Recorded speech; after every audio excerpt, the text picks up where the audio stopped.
PYQ of May 2023 of engineering mathematics 2।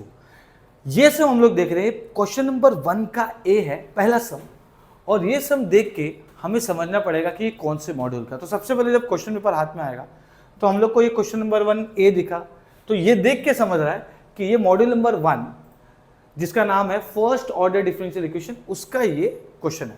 ठीक है, क्योंकि देखो mdx प्लस ndy के फॉर्म में दिया है। ओके, मतलब mdx प्लस ndy के फॉर्म में दिया है। ओके, अब सबसे पहले मेरा काम क्या होना चाहिए कि मुझे कैसे पता चलेगा, क्योंकि मॉड्यूल नंबर 1 में 4 टॉपिक है, exact, non exact, linear equation and Bernoulli equation. तो मुझे कैसे समझ में आएगा कि ये एग्जैक्ट नॉन एग्जैक्ट का सम है या लीनियर बर्नौली का सम है। तो सबसे बेस्ट टेक्निक है कि अगर m में x y मिक्स दिया है क्या? यस दिया है। अगर n में x y मिक्स दिया है क्या? हाँ दिया है।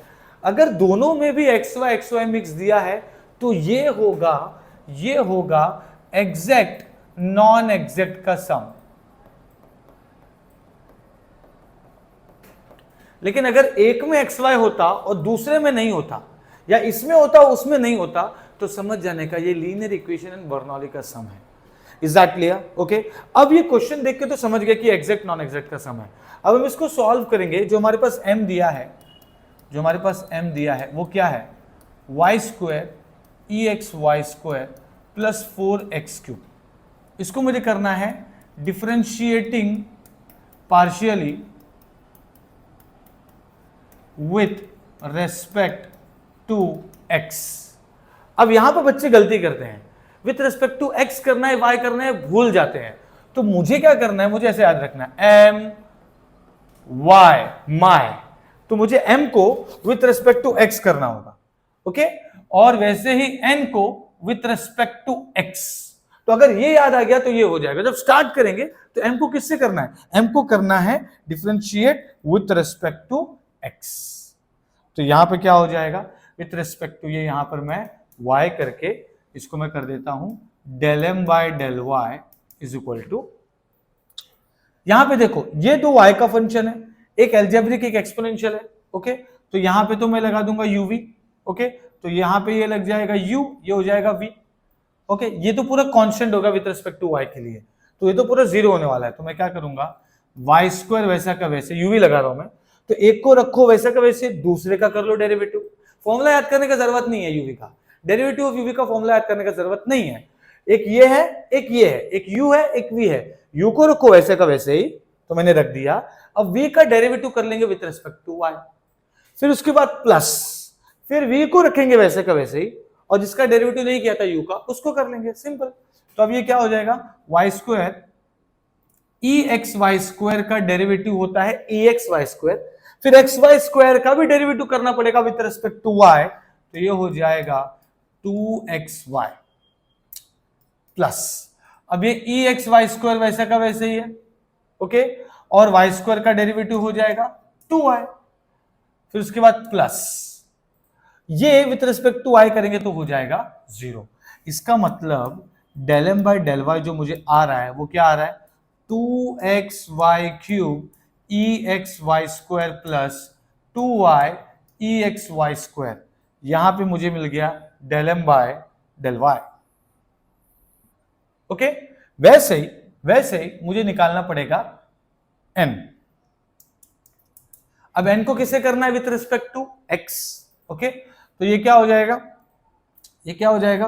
2xy EXY square minus 3y square. Okay, तो मुझे क्या करना है, यहां पे लिखूंगा मैं differentiating partially with respect to, यहां पर हो जाएगा x, क्योंकि n को करना विथ रेस्पेक्ट टू x। तो मैं क्या करूंगा, n को कर दिया विथ रेस्पेक्ट टू x, तो जब मैं करूंगा तो ये बेसिकली क्या होगा, देखो ये क्या हो जाएगा, इसको मैं ले लूंगा u पूरे को, और इसको ले लूंगा मैं v। तो पहले 2xy वैसा का वैसा ही है, और इसका मैं कर दूंगा derivative with respect to x करेंगे इस बार। तो EXY स्क्वायर वैसा का वैसे होता है, और XY स्क्वायर का जो डेरिवेटिव होगा ना, XY स्क्वायर का, ओके, तो वो क्या होगा, XY स्क्वायर का डेरिवेटिव, ये हो जाएगा derivative of x Y square into with respect to x, x का हो गया 1 तो बचेगा वाई स्क्वायर। ओके, फिर plus e x Y square वैसा का वैसे, फिर 2xy का करेंगे विथ रिस्पेक्ट टू एक्स, तो एक्स का हो गया 1 तो बचा क्या 2y माइनस 0, क्योंकि इसको विथ रिस्पेक्ट टू y करेंगे, अगर विथ रिस्पेक्ट टू x करेंगे तो y वाले को हो जाएगा 0। तो हमारे पास del N by del X आ रहा है, क्या आ रहा है 2xy cube E x Y square plus 2y E x Y square. तो यहां पर ये मेरा सिंपल। ओके, तो यहां पे मेरे को एक चीज समझ में आ गया कि मेरा यहां पर del m by del y is equal to del N by del x है क्या। अगर मैं 1 और 2 चेक करूं, 1 और 2 से अगर चेक करूं तो मैं यहां पे लिखूंगा from 1 and 2 del m by del y is equal to del N by del x. तो ये क्या हो जाएगा, ये हो जाएगा एग्जैक्ट डिफरेंशियल इक्वेशन। खत्म।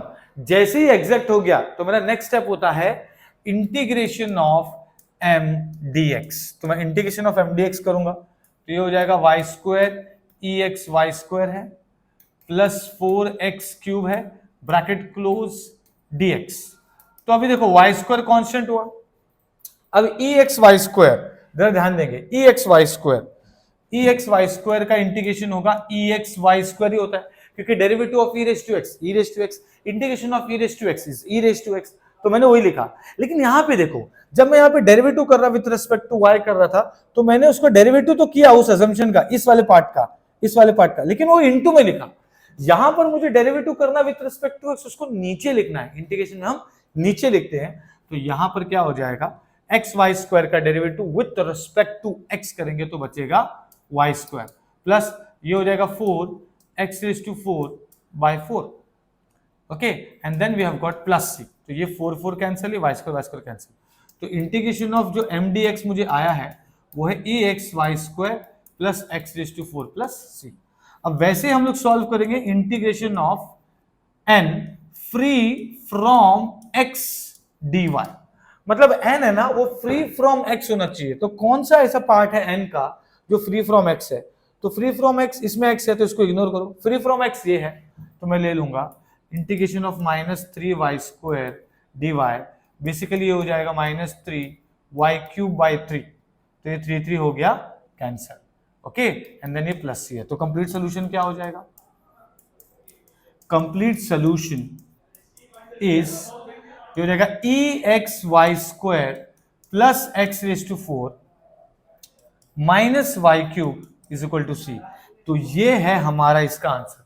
ओके, तो हमने बेसिकली क्या किया, हमारा स्टेप नंबर वन क्या किया, मैंने पहले चेक किया कि भाई एग्जैक्ट नॉन एग्जैक्ट का सम है क्या, तो मैंने वो कर लिया। चलो भाई इसमें दोनों में एम एक्स वाई एन में एक्स वाई मतलब एग्जैक्ट नॉन एग्जैक्ट का सम है, तो मैं इसको सॉल्व किया और चेक किया, m को partially with respect to y किया तो del m by del y हो गया, फिर n को विद रिस्पेक्ट टू x किया तो ये मिल गया, और 1 और 2 से ये दोनों इक्वल हो गया। जैसे इक्वल हो गया ये हो गया एग्जैक्ट, और जब एग्जैक्ट हो जाता है हम सीधा इसका कंप्लीट सोल्यूशन निकालते हैं by solving integrating of mdx and then integration of n free from x dy।